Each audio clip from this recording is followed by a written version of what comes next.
Period. Peace, y'all. And welcome to Divine Intervention Show, Season 2, Episode 7. And the title of this podcast is Betrayal Trauma, when the person you trust becomes the source of harm. Period. We're going to get into it today. My name is Empress Coach Rena Nicole of RenaNicole.com, Divine Intervention Show and Podcast, The Love Experiences and Ethereal Wellness. With that being said, I will be your host of this podcast, and we are connected through a few different channels this evening. We're connected through StreamYard, which is going to take us all over the world through every podcast streaming platform. We're also connected through Clubhouse. We have our own house on Clubhouse officially now. So if you're on the Clubhouse wave, and you can hop on it, go right on over there and check our replays. If you're not, you can find our replays anywhere in the world. Period. With that being said, let's get right into this topic. Happy hump day. Period. Let's go. Now, betrayal trauma is one of the most destabilizing psychological experiences any human being can go through. Point blank, period. The pain isn't only about deception or dishonesty. It's about the collapse of safety inside of a connection that the nervous system once trusted. Now, in this episode, we're going to explore the psychology and neuroscience behind betrayal trauma, why the brain struggles to process betrayal, how the nervous system becomes dysregulated, and why people often replay the experiences over and over again in their cerebral. We were also going to examine how betrayal trauma impacts trust, emotional regulation, and self-perception. Through psychological analysis and real-world case studies, this conversation breaks down how betrayal fractures a person's intense sense of safety and what it actually takes to heal from it. This is a deep exploration of attachment trauma, nervous system responses, and the psychological aftermath of broken trust.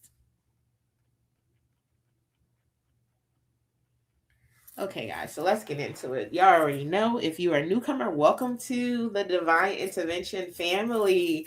Period. Hope to see you again. Go ahead, click that like, click that subscribe, and keep coming back. And also leave a comment if you're on the YouTube channel. If you're on the podcast anywhere, leave some comments and let us know what you're thinking about this podcast, if you can relate. And if you are on Clubhouse, make sure you share and save this replay. Period. Okay, let's get into it. Now, betrayal trauma, like I just spoke on, is one of the most psychologically destabilizing experiences that anyone can go through. And the wound cuts so deeply, not simply because someone lied, cheated, or deceived you. The real injury happens because the person who caused the harm was the same person your nervous system had once identified as safe, even sometimes when you knew better. We're going to get into that a little bit later because we don't want to victim blame, right?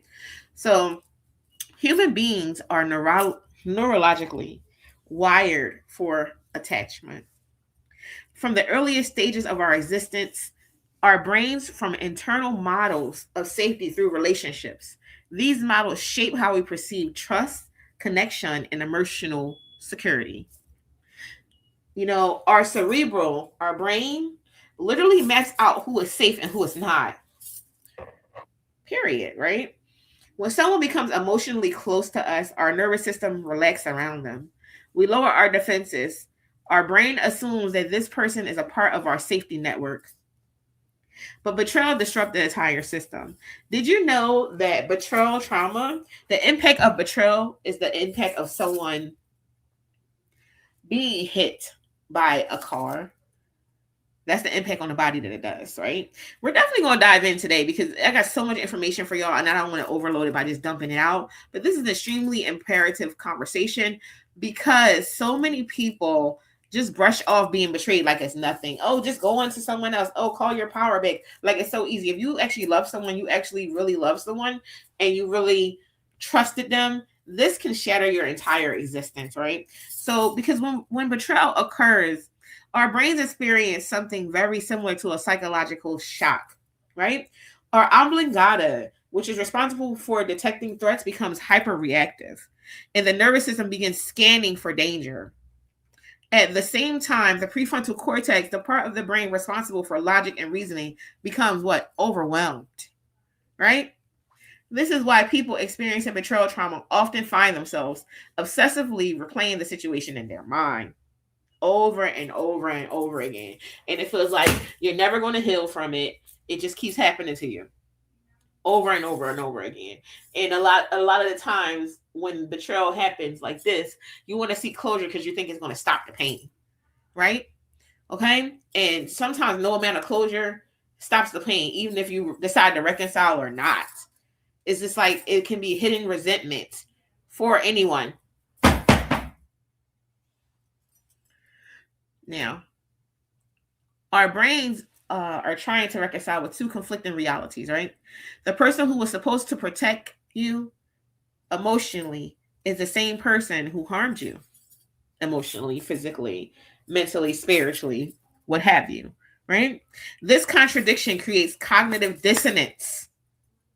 The brain struggles to integrate the information because it challenges the entire framework of trust the person had built. Period. Okay?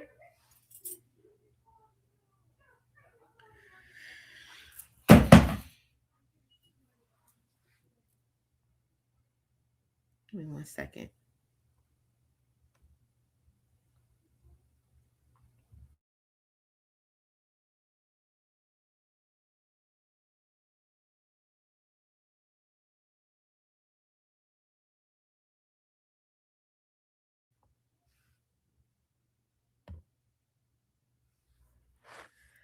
Okay? Now, for many people, betrayal trauma doesn't just create sadness. It creates confusion, emotional dysregulation, it creates anxiety, intrusive thoughts, even physical symptoms such as tightness in the chest, stomach pain, or difficulty sleeping, right? And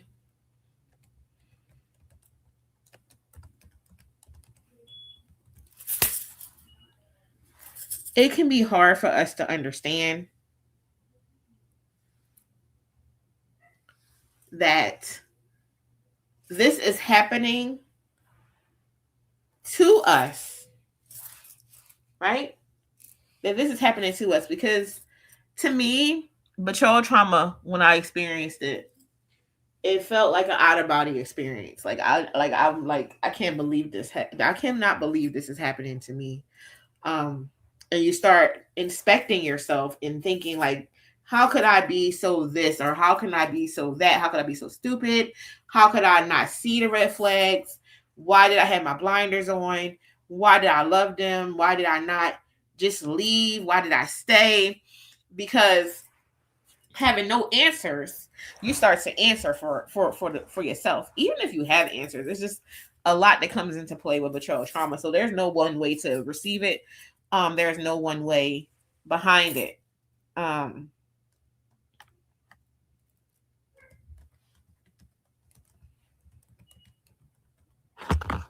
I'm sorry, y'all. It's a real dinner time, and these kids is driving me crazy. Okay, I know for a fact that when it comes to betrayal trauma, too many people expect you, especially like if you're in a community of people, they're gonna expect you. Um, they're gonna expect you to be like them. Maybe their way of healing trauma is overworking. Maybe their way of healing trauma is getting up under somebody else. Maybe their way of healing trauma is having a baby. Maybe their way of healing trauma is everything except for the way you want to heal trauma. Maybe their way of healing trauma is not sharing and being so macho and so tough or anything like that. Right? Or maybe they just like, I don't trust nobody, and now they have anxiety and they take anxiety meds or anything, right? But what I want you to understand is, even if you have a similar experience as someone else, we all receive the information differently. Our nervous systems are all wired differently. They're all wired the same, but they're all sending different signals and messages to us. We're all shaped that different. You get what I'm saying? Maybe we have all the same parts in our nervous system, but they're all definitely sending us different messages. That's a fact, right? Um, and I don't ever want you to feel like your pain doesn't matter or your pain is diminished because someone else tells you so, right? Keep that in mind, please, please, because the betrayal trauma represents one of the most complex forms of a psychological brain injury because it disrupts the brain's internal system for recognizing safety. Human beings evolved as social organisms. Our survival historically depended on belonging to groups and forming cooperative relationships, right? Because of this evolutionary history, the human brain developed specialized neural systems dedicated to monitoring trust, threat, and social safety. Right? I don't know if you've ever seen the triangle, the Myers hierarchy of needs, where the safety is at the bottom, and a lot of people don't put enough emphasis on safety because they feel like long as they feel safe, long as they have their needs met, then the needs of others is not that imperative, right? Because long as they're meeting their own needs, okay? So at the center of the system is the limbic system. Particularly, we already talked about the oblongata, the hippocampus, and the anterior cingulate cortex, right? These structures constantly evaluate social information to determine whether another person represents safety or danger, okay? So basically, when we connect to others, and I know it may sound like a little bit repetitive, right? But when we connect to others, the brain encodes that person into what neuroscientists call what? Predictive safety models, right? And this actually means that the brain expects certain behaviors from that individual based on a past experience, okay? It literally expects it. So I can even speak from my own experience. Someone told me, well, I feel like you're taking something out on people that's not here anymore, or something to that effect. And I'm like, oh, because the damage is already done. This is what I'm saying to myself. I didn't say this to anyone else because I don't like anyone psychoanalyzing me as we're all on a journey of healing and evolving and expanding together. I refuse to let anyone that's not a psychologist or a psychiatric doctor psychoanalyze me, right? So I understood what was said to me and I received it. But in my mind, I'm like, the damage is already done to my nervous system. So the only way out is up, right? Because right now I'm down here and I feel like I'm fighting for my life. Even though you're saying I don't have to, that's how I feel, right? And that's just a perfect example of what betrayal trauma can do to someone, right? And it's not making them a victim, it's the story of resiliency. Even though you may see me as fighting for my life, I still have peace and I still have joy. But in this area, it just needs some more work, right? Period. Okay. Now, betrayal trauma shatters this predictive model, okay? Because when betrayal trauma occurs, the brain experiences a profound prediction error. Like, I knew that I was safe here. I would never expect you to do that. And now my predictive tools is almost like being at sea in the Bering Sea, like the crab boats and your navigation system, or you lose power to the boat. You know you are in danger. Everything in your cortisol levels start raising. It starts to feel everything in your body starts raising. Adrenaline starts flushing out. Neurotoxins start flushing into your system, and a prediction error occurs when reality deviates dramatically from what the brain expected. Now, in neuroscience, prediction errors are powerful signals that force the brain to rapidly update its internal model, right? Of what? Of reality. Okay. So when this prediction error involves trust and attachment, the brain is going to do what? What is the brain going to do? The brain is going to struggle to integrate the information because the oblongata interprets the betrayal as a threat to emotional survival, right? So it makes you feel, I just was in the room and I was speaking and I was saying, I don't like being this vulnerable. I don't like people seeing the grief. I don't like being a person that people can see me because I'm the person that sees them. I'm the person that's intuitively see and read energy.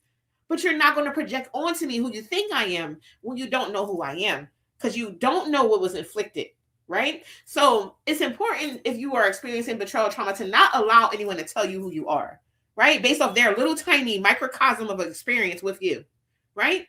Because they may see you fighting for your life as you being the problem, right? But they may not see the people that's instigating or triggering you as a problem because of their own personal trauma, biases, or perception of reality, right? So they're going to project onto you, right? What someone projected onto them. Absolutely. So let's jump back into this conversation. I just wanted to make that clear in case people don't understand where I'm going here, right? Um, so the avant-garde interprets betrayal as a threat to the emotional survival. And this activates what? The hypothalamic pituitary adrenaline axis, commonly known as the HPA axis. Okay, this system releases stress hormones such as cortisol and adrenaline, preparing the body for a defensive state. Right?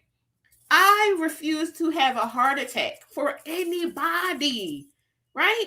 You're not going to kill me, and you're not going to stress me out. I don't owe anyone anything. And when betrayal trauma tells you that you have to defend yourself, it doesn't mean you have to prove yourself. It's a complete difference. It just tells you that you're not safe here, right? And the mistake that a lot of us make when we're going through this healing of betrayal trauma, we put ourselves in places we know that we're not safe. We know it's unsafe for us. We know we won't be nurtured there. We know we won't be poured into. You know, we won't be celebrated. We know we won't be reciprocated, right? And it's not to say that all of us do it all the time and every single place is not safe, but sometimes when you get hit like that and your brain is constantly releasing this because you're constantly replaying what happened to you, you're constantly replaying the betrayal, right? We have so many artists to say in their songs, I don't trust nobody, and trust this, trust to get you killed, blah blah, because these people have been hurt. Okay, right? This is why many individuals experiencing betrayal trauma often report symptoms such as what? What do they report? Rapid heart rate, difficulty sleeping, excessive rumination, and emotional volatility. Right? I'm telling y'all now, this podcast has always been a space to share my experience, to share what I've gone through. And this has been one of the most challenging things I've ever been through in my life, especially in the middle of grief. Betrayal trauma is one of the worst feelings that I've ever had to experience in my whole life, right? And it puts you in a defensive state.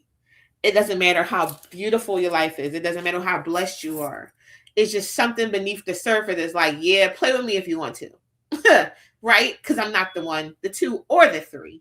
And I'm not advocating for being defensive. I'm just telling you what the body is doing.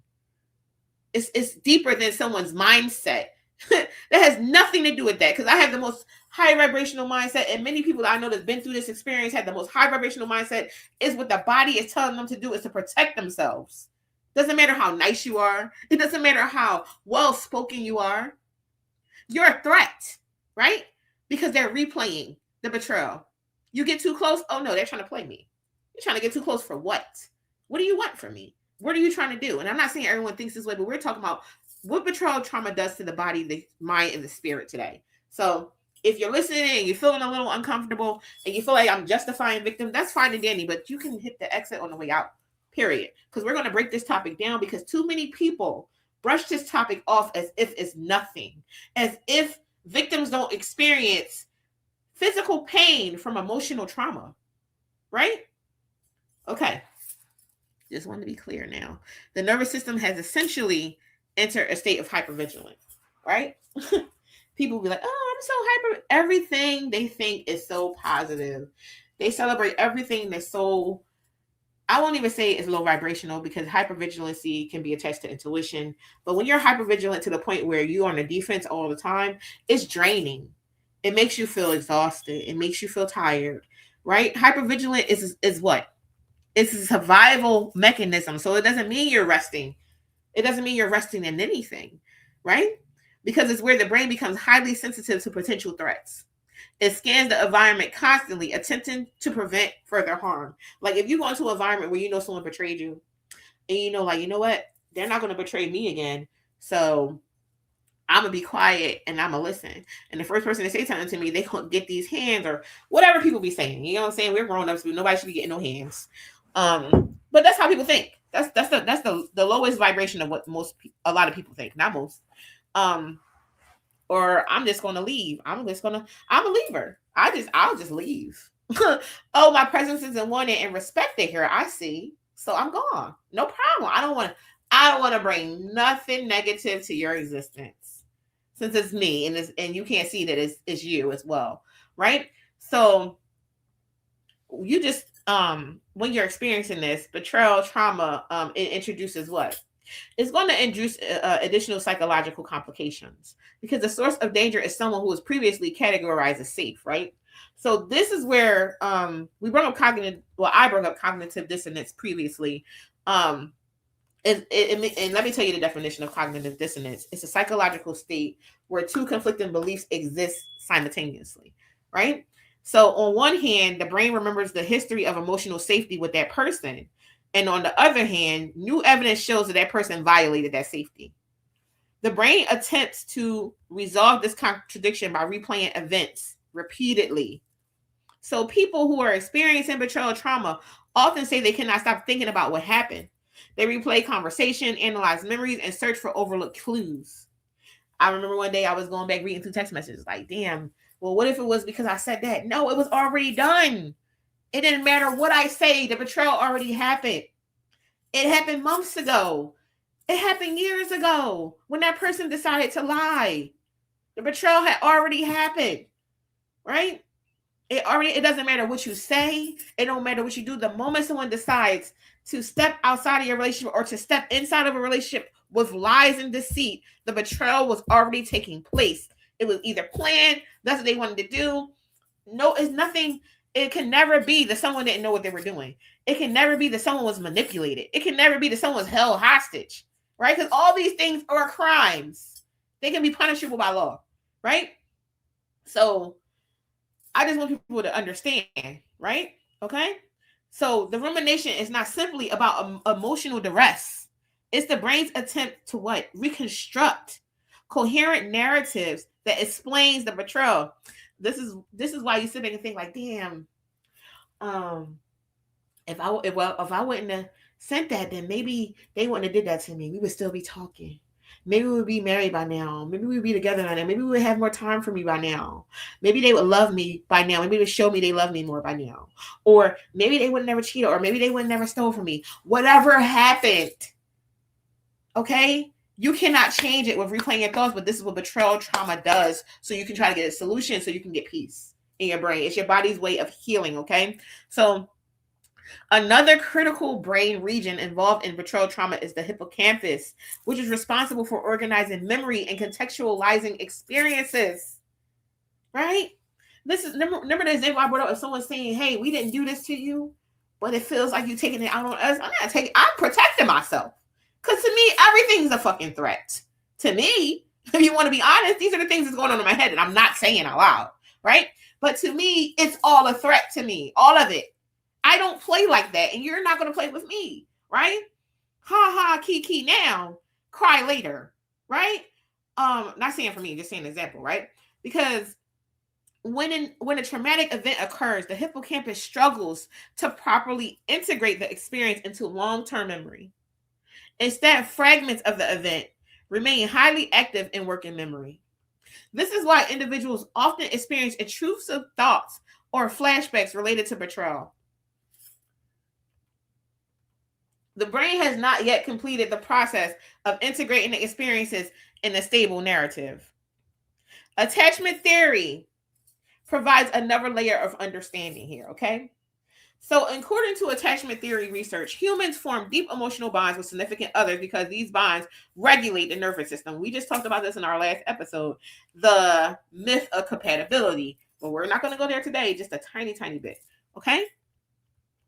Now, secure relationships stabilize emotional states.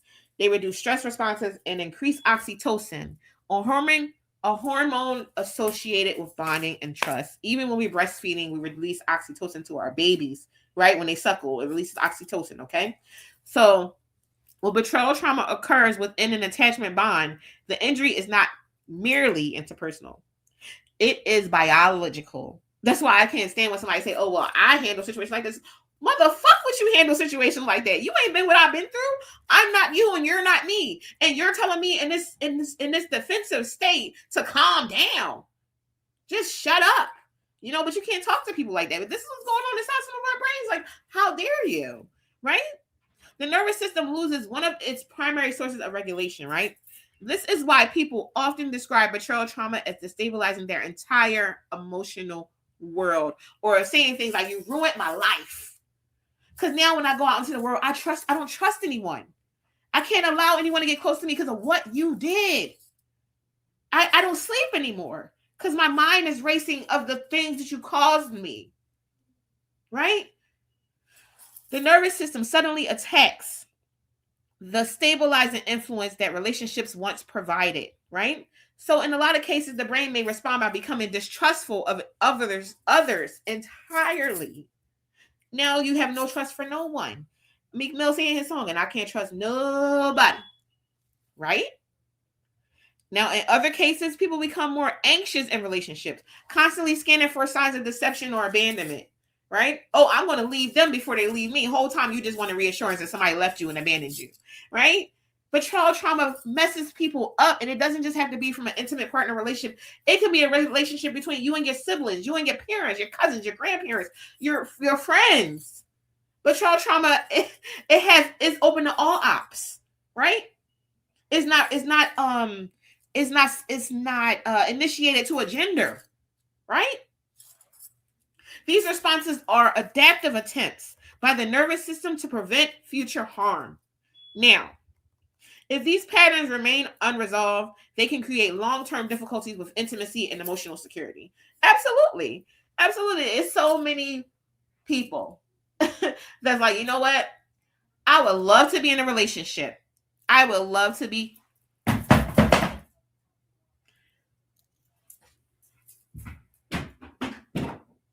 in a relationship. I would love to be married. I would love to have a child. I would love to do the family thing. But that betrayal trauma tells them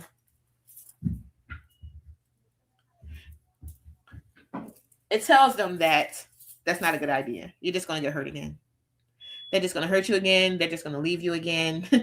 You can't trust them. They're going to cheat on you. They're going to put their hands on you. All types of things, all types of situations. Is not limited, right? So it literally causes, it can create long-term difficulties with intimacy and emotional security. I think people need to realize that it's okay to recognize these things. This is how we heal the moment we identify what's wrong with us. Okay?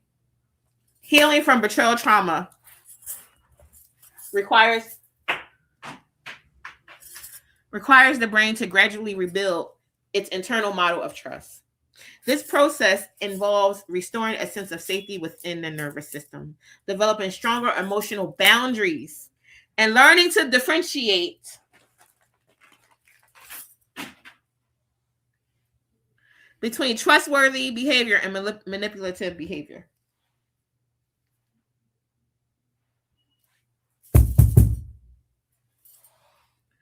Over time, new relational experiences can help the brain update its predictive models.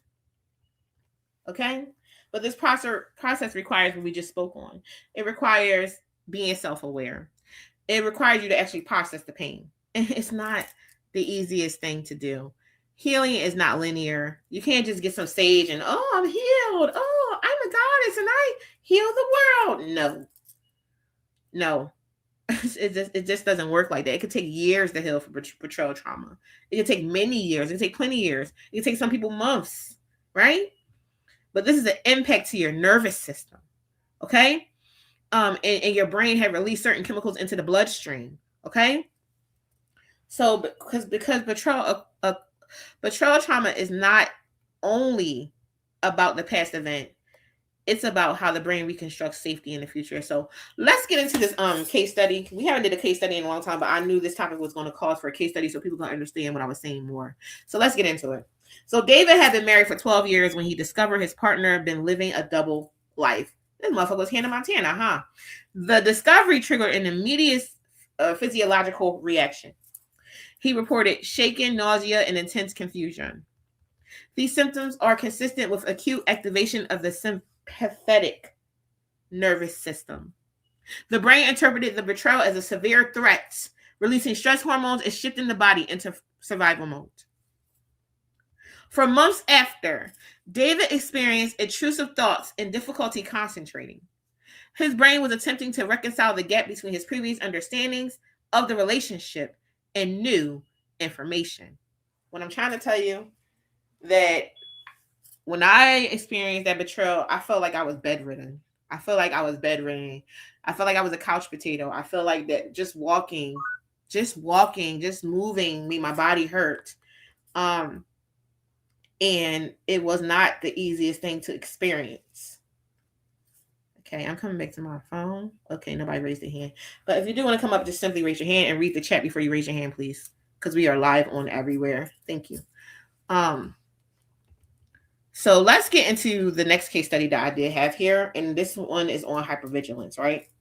So after discovering emotional betrayal from her partner, Maria began monitoring every interaction within the relationship. Oh, so she was quote unquote insecure, huh? Okay. She checked messages, analyzed tone of voice, and constantly searched for inconsistencies. This behavior reflected a hyperactivated oblongata response.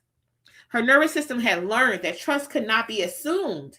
So her nervous system attempted to detect potential threats before they occurred, right? And some people call that anxious attachment style, or fearful. I wouldn't say fearful avoidant because she's still staying, but anxiously attached would describe her attachment style after the betrayal encountered previously before this relationship that she's in now. Okay. Let's get into attachment injury because people will never talk about attachment injury. Now, case study 3 is one of my favorite ones. Let's get into it. Okay. So Jordan experienced betrayal in a long-term relationship where his partner had previously been his primary emotional support system. Okay. After the betrayal, Jordan reported feeling emotionally numb and disconnected.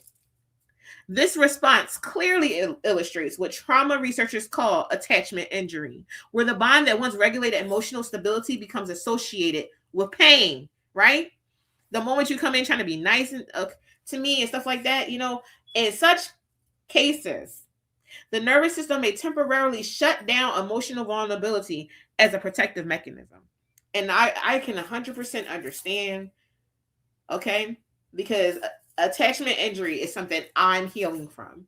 I'm healing from all 3, but attachment injury, that's the biggest one for me. And it's something I had to acknowledge within myself. Like the last week has been really extremely eye-opening, this evening with the new moon and stuff like that. And just having certain conversations, even on Clubhouse, even whether they was like high vibrational conversation or low vibrational, it just made me see stuff in myself that I don't necessarily like or appreciate.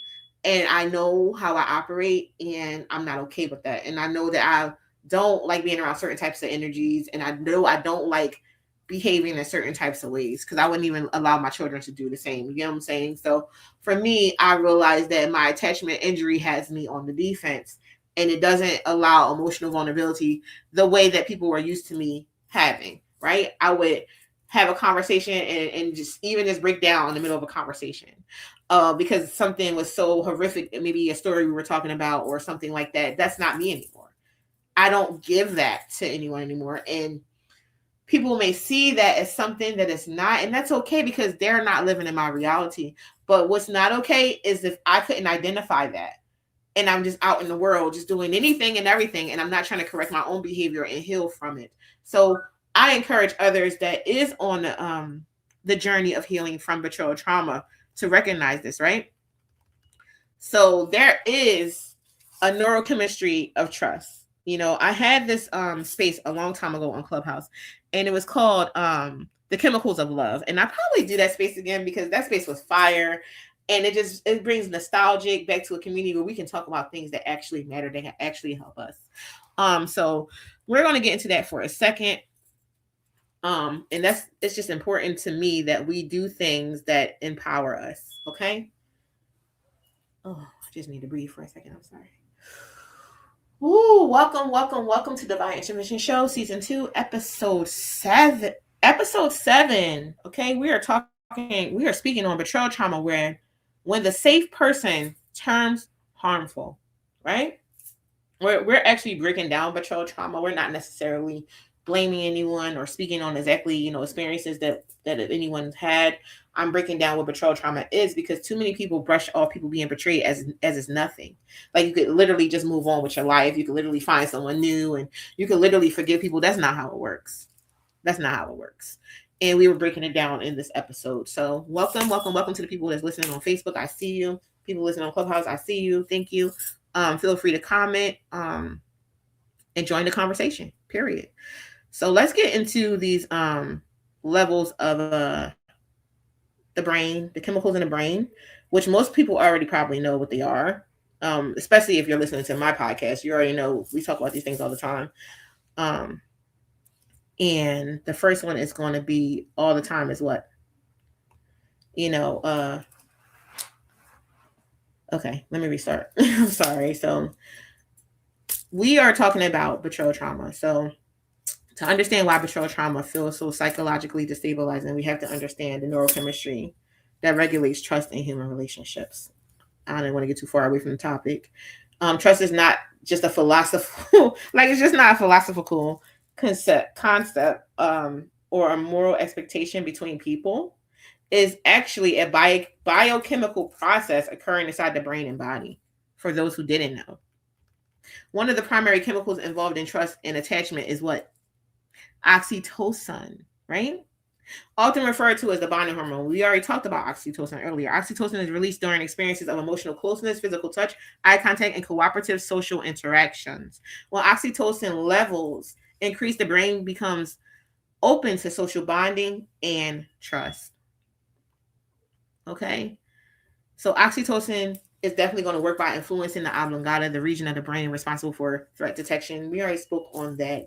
And oxytocin levels are elevated, the oblongata becomes less reactive to perceived social threats. So when you're feeling in love and you're feeling safe, the oblongata, the medulla oblongata, okay, it calms down.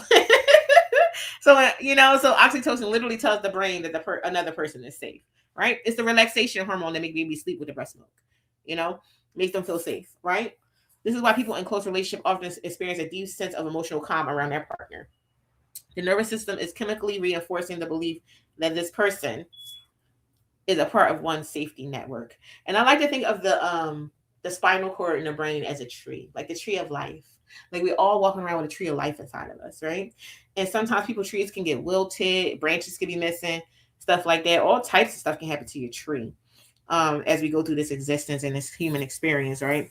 But there are things like oxytocin that reinforce the tree, nurture it some more. And another chemical involved in trust is what? Is dopamine, which plays a role. Okay? It plays a role in what? It's our reward center. It's our reward and motivation center. This is why people exercise. Oh God, I remember when I was so addicted to exercise. Now I run 3 miles a day. I would stay at the gym for 2 hours, go home, eat lunch, and then I would run 3 miles.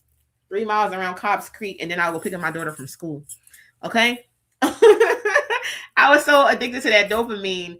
And when I got unwell about 6 years ago, and my dopamine level started dropping, even as a raw vegan, I started gaining weight, all types of things that I'm like, wow, people are not, like, I was embarrassed because people were used to seeing me fit and stuff like that. And I, that's what I represented. And it's just like, that's crazy how life can change when your dopamine levels drop, right? Um, and we experience positive interactions with people we care about and love. The dopamine is released in the brain's rewards pathways, particularly where? Okay, in the ventral striatum. So over time, our brains begin processing the person with feelings of rewards and pleasure. Their present becomes neurologically reinforcing. But when betrayal occurs, the entire chemical system collapses. All of it. All of it. It feels like you're being hit by a car. This is why emotional abuse is a crime. You can file against somebody. It's a crime. The brain experiences a sudden contradiction between previously learned safety signals and the new experience of harm. Oxytocin driven trust collides with oblongata driven threat detection. This result is a neurological crisis of interpretation.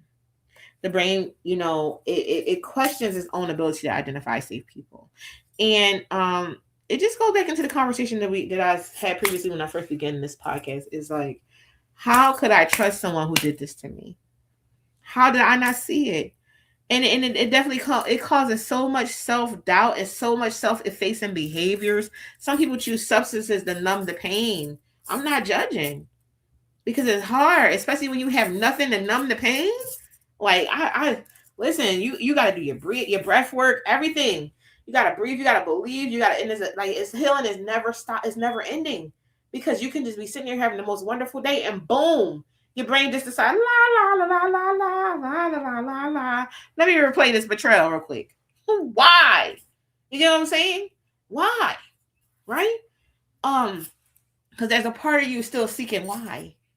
So your body is only going to react to how the chemicals in your blood system and stuff like that is instructing, and your brain is instructing it to react. Okay? So the recalibration of the brain is so important, and that process can take a significant time. So with that being said, thank you so much for coming out to Divine Intervention Show. This was a great episode, and I really appreciate y'all coming. Please leave some comments on the YouTube when I post it in a minute, on Facebook, and save this on Clubhouse. And if you really like this episode and you want to have a room on Clubhouse about it, just inbox me and we can have a whole room on it. I think I did before, maybe a year and a half ago, and we can have a room on it and we can talk about it, and you can share your experience if you want to, or you can try to enlighten or help others if you can. With that being said, make sure y'all stay woke and definitely stay blessed. Peace, and take care.